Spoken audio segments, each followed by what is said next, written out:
Hey guys, it's Chris at Highline Guitars. You're watching another one of my YouTube guitar building videos. If you're new to the channel, welcome. I hope that by the end of this video, I'll have earned your subscription. What I'll be talking about today is part 22 of my neck through guitar build. And what that means is I'm going to be doing the final assembly in preparation for doing the final setup. So let me bring you in a little closer and we'll get started. The first thing I had to do was install the string through ferrules on the back of the guitar, and I do this using a simple tool that's really easy to make. I took an extra long drill bit. It was a 5/16 inch diameter drill bit, and I cut off about 3 inches from the end of that bit, chucked it into my hand drill, and then ground it against my bench grinder, which reduced the diameter of the very end to a size that fits inside of that ferrule. So it's just a simple tool that makes it really easy to install without the risk of damaging the back of the guitar.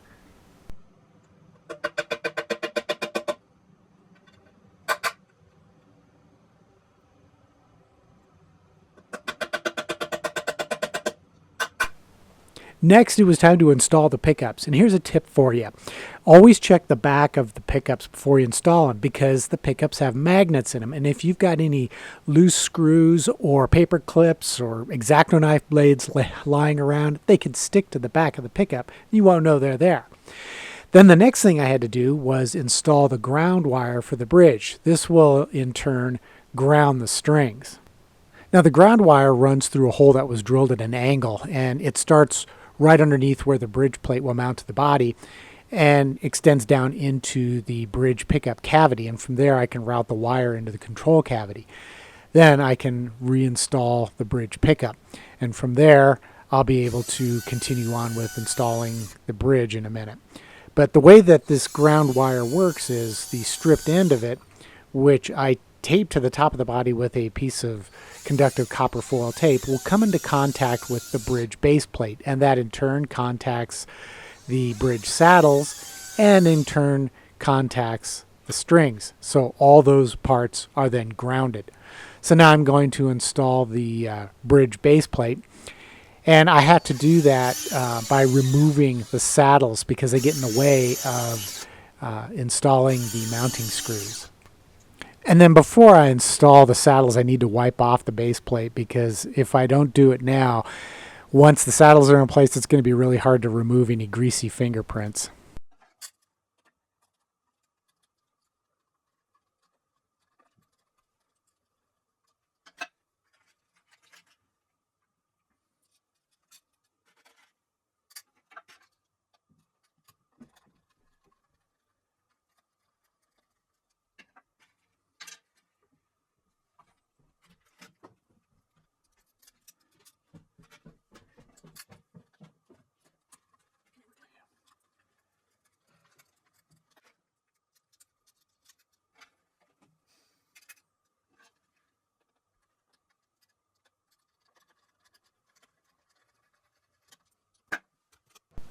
Then I jumped up to the headstock and installed the truss rod cover. However, in truth, I'm probably going to have to remove this again later to adjust the truss rod when I do the final setup.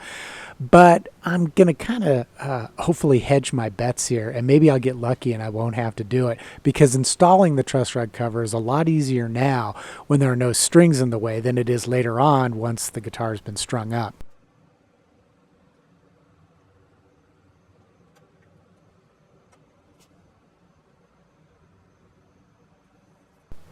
Next up, I installed the tuners, and as a reminder, when I install these type of tuners use those really small screws in the back that kind of help position the tuner or keep it in position and keep it from rotating. Those screws, I will coat the threads in paste furniture wax, which helps make it a lot easier to install those screws without the risk of breaking off the heads, because they are pretty small and they're very delicate. Also, the paste furniture wax that I applied will coat the inside of the hole and seal the wood in that location. And I'm always trying to seal up every single bit of exposed wood, even if it's inside of a tuner hole or a screw hole. That way it helps to reduce the amount of moisture that the wood can absorb from surrounding air.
Now is time to install my pre-wired electronic components, which of course includes the switch and the pots and the jack.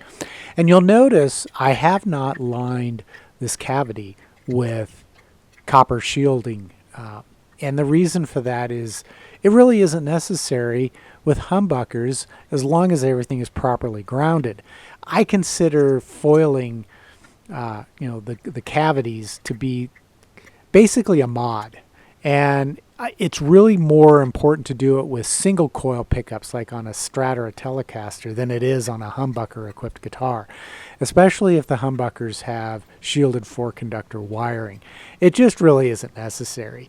And my feeling is as if down the road whoever plays the guitar decides it's a little too noisy, they can always add the foil shielding themselves. It's like I said, I consider it to be a mod, especially with humbucker pickups.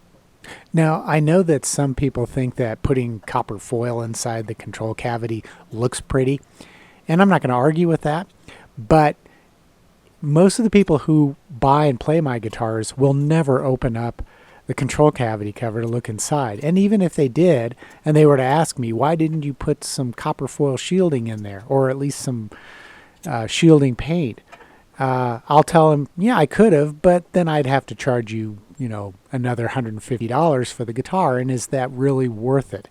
And the answer would probably be no, it's not.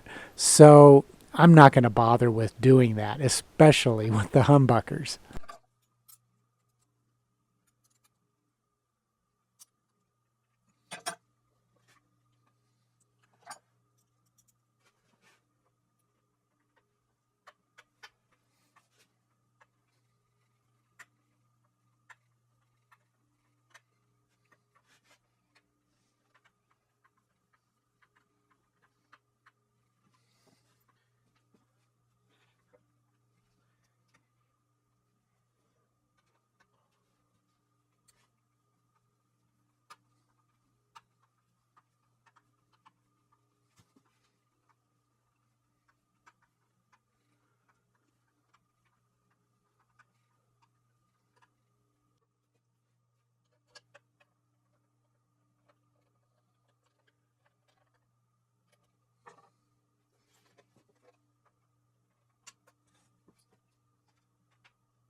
Now there is one last little bit of soldering that needs to be done, and that's to solder the leads from the pickups to the three-way toggle switch, as well as to solder the grounds from the pickups to the back of one of the potentiometers.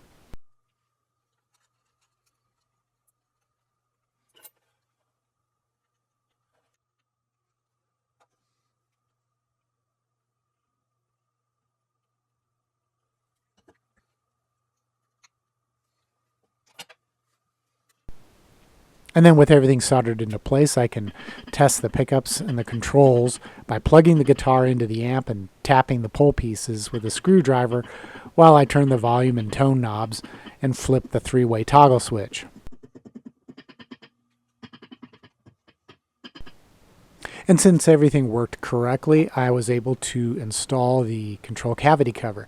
And you'll notice I'm using wood screws here to hold the cavity cover into place. And some people have asked, why don't you use magnets? Well, in my opinion, magnets are a gimmick, and it just encourages people to open and close the control cavity cover just to show their friends how cool the magnets are. Well, the problem with that is I think it increases the potential for somebody without the right skills accessing the electronic controls. And I use the screws as sort of a way to deter the less than knowledgeable or skilled enthusiast from gaining access to those controls.